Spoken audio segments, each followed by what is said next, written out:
What's up, everybody? We are in my basement, and I just want to talk to you guys about emergency preparedness, especially during the winter. We are in February, and we have about another month, a month and a half of winter. And I'm making this video because ecoflow is having a winter preparedness sale. And I just wanted to go over a couple reasons why these power stations are so invaluable. So let me tell you a little story.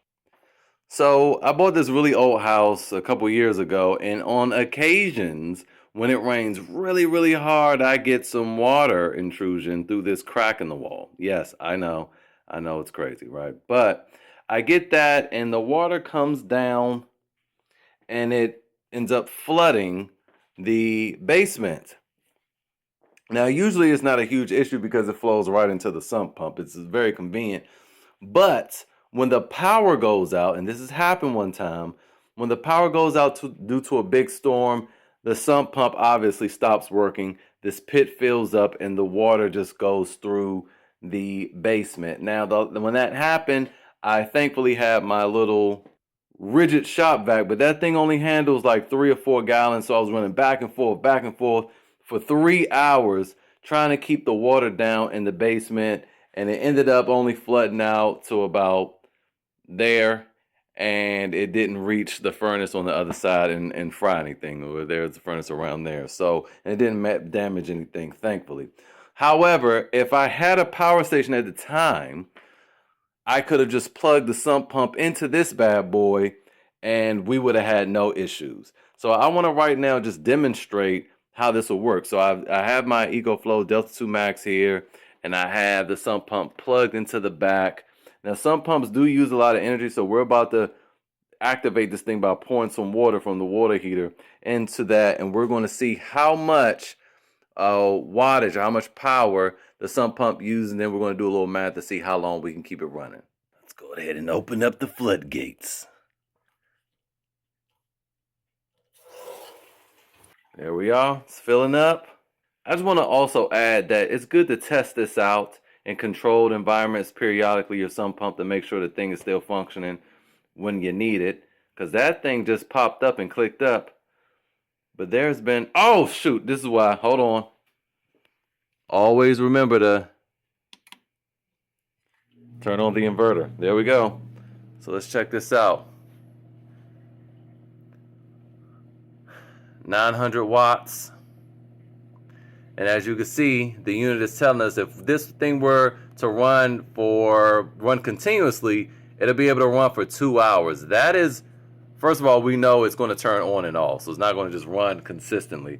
But that is a really, really good number. If it did have to run consistently, which again, it won't, that would definitely keep a basement dry, because generally you don't have power out that long. But if we did, all right, let me go shut off the water. All right, we shut off the water now. We can see the water level going down. And we're going to just kind of calculate how long it would take. And everybody's sump pump is different depending on the power and where yours is located and all that, how deep your pit is. Mine is pretty deep.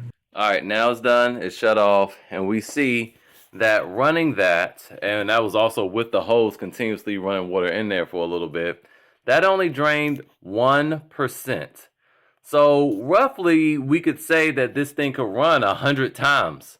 So we can get 100 pumps out of this thing before this thing died. And if that wasn't enough, you could always get a secondary battery. Now, another thing I want to show you guys is my furnace. And I just had this replaced. It's a gas furnace.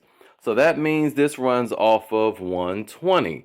Now, what I'm going to do, and I'll show you guys in a future video, I'm going to put a switch here that allows me to transfer the power from the box, from the grid, to a plug that I can plug into a power station to also keep heat in the house during a blackout. So as we can see right there, it gives us, it's 115 volts at 14.4 amps. So let's do a little math. Now this furnace being 115 volts and draws about 14.4 amps, that means this will draw about 1600 watts, all right? Now, we know that these don't run continuously. They shut on and off every so often. And they run for, maybe 5 to 10 minutes or so. 10 minutes is kind of a long time, but run for about 5 to 10 minutes. Now, this is slightly over 2,000 watt hours, which means it could run that furnace for a little over an hour continuously. But again, that's not going to run continuously. So in effect, we should be able to get 3 to 5 hours out of this power station charged up to 100%, and we'll have heat for that amount of time. Now, this can handle up to 2,786 watts out. Now, with the sump pump drawing about 900 watts and the furnace drawing about 1,600, that's putting us at 2,500 watts. So we would be perfectly within spec right there. So you could run both the sump pump and the furnace for a few hours without having any issues. And again, if you wanted to expand that, you can use an expandable battery. So this expandable battery is adding an extra 2,000 watt hours. So that will just double the time that you could run all your appliances.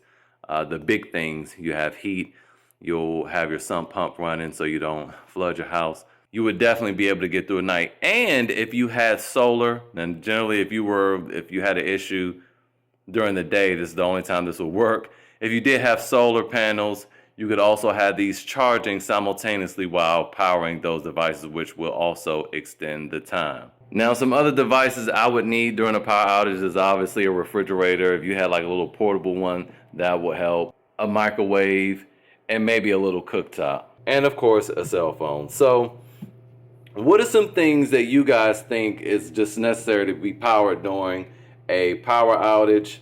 Let me know in the comments. Those are the only things I could think of that will be important to me.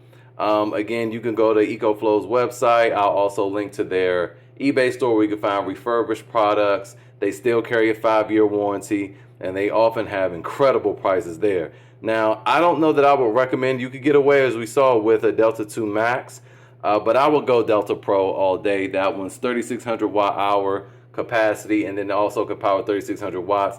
Because pretty much after the sump pump and the furnace, I was tapped out. I would need another unit. I would need another unit anyway to power the refrigerator anyway, because it's just on another floor. So I would recommend you could go get away with like a River 2 Pro. This will power the refrigerator just fine, and then have a Delta 2 Max downstairs, and that should run you pretty much the same price, actually a little less than a Delta Pro. But anyway, let me know if you guys have any questions. Leave them in the comments, and I'll do my best to get back to you.